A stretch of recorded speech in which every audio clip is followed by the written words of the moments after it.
sao punya dayo like duit kari hajingnya lampu Mahatma Gandhi nakti sokar pareng kicingnya le puncak nakajin sen syarki wei banlat hat kendai sao punya dayo like duit kari hajingnya lampu Mahatma Gandhi nakti sokar pareng kicingnya le puncak nakajin sen syarki wei banlat.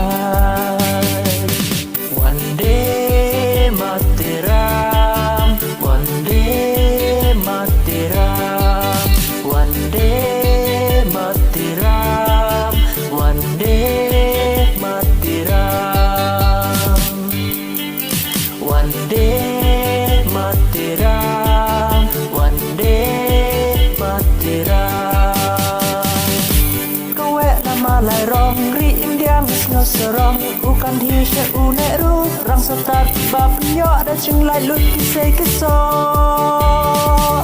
jing ya per hang ne hang tai barok ni bu iki she chngai united hand in hand under the tricolor stand one day matiram one day matiram one day matiram one day matiram one day matiram one day matiram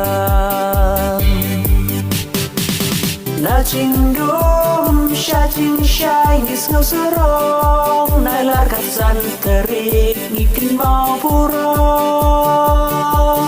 na Himalaya sha tu riau pa indah kanam kasa